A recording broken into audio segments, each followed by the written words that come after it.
I am obsessed with this Canelo Crawford fight.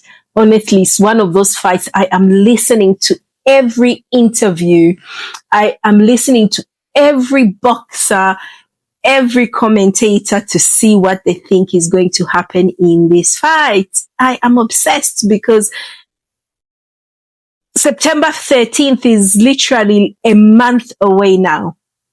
A month away, and we are going to be getting the promotional stuff coming, the interviews with the fighters, all the press conferences. I cannot wait to see what's going to happen in those things and just how it will change the way people are going to look at this fight.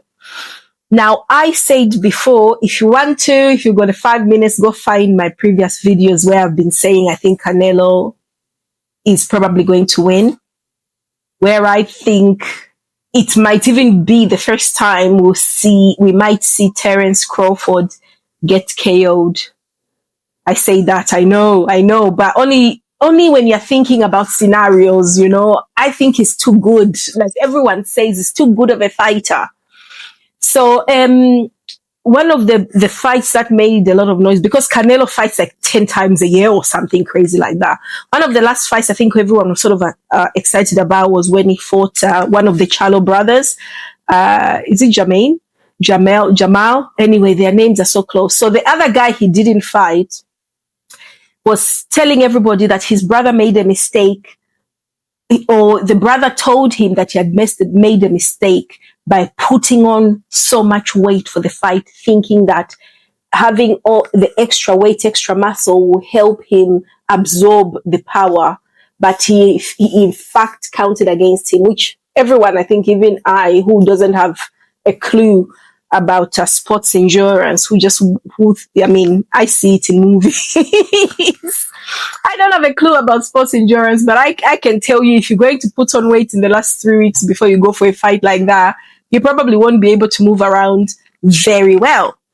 So he said his brother put on all this weight, and in fact, he became slower in the fight. He hadn't fought at that weight before. He goes in against Canelo, and he can barely move his legs properly after 4 or 5 rounds, and he's trying to survive, not to die, because you go in there and the pressure, the lights are different when you go and fight Canelo. So he's saying that, he needs to be careful.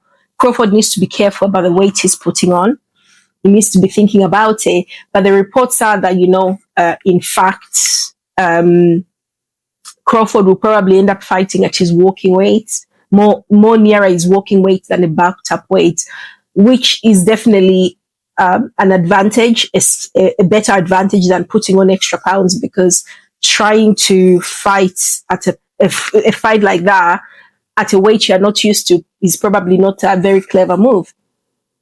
So Charlo's brother said, you know what, he was dazed. The power from Canelo was crazy. He got punched and lost his mind, So that is something that we know Crawford needs to look out for anyway, because we know Canelo's power.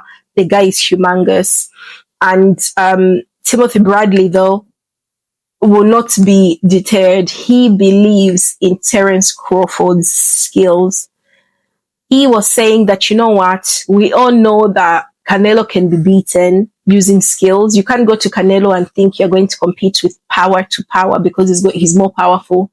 He's bigger already because he's fought at higher weights, but he can't fight a fighter. He can fight a brawler. So if you go in and engage and try and throw in power punches without thinking about your movement and your skill set and your boxing, you're going to lose to Canelo.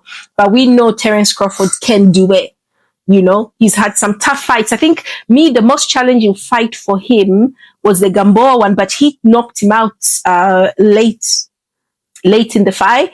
But that one was quite challenging, only because he was really awkward. He was really fast and really daring.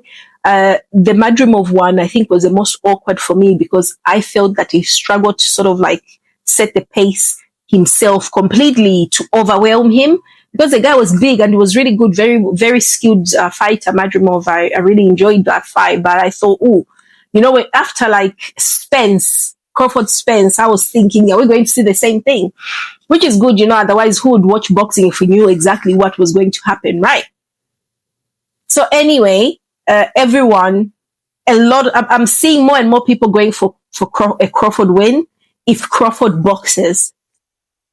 If Crawford goes in boxing at a good weight, not bulked up, just maybe walking weight or below, he goes in and just doesn't try to go punch for punch. Oh yeah, another criticism I've seen of Canelo is that Canelo's shots are mostly power shots. He goes in and tries to knock you out. He tries to wind you. When he punches you, you're going to feel it.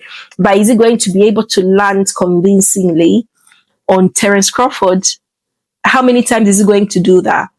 Is it going to be like what fight was that I was watching?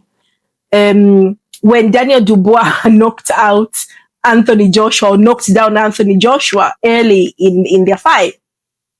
Is it going to be like that? Because once you go down, sometimes you just the first instance when you get hit very hard, especially in the head, it takes rounds to recover.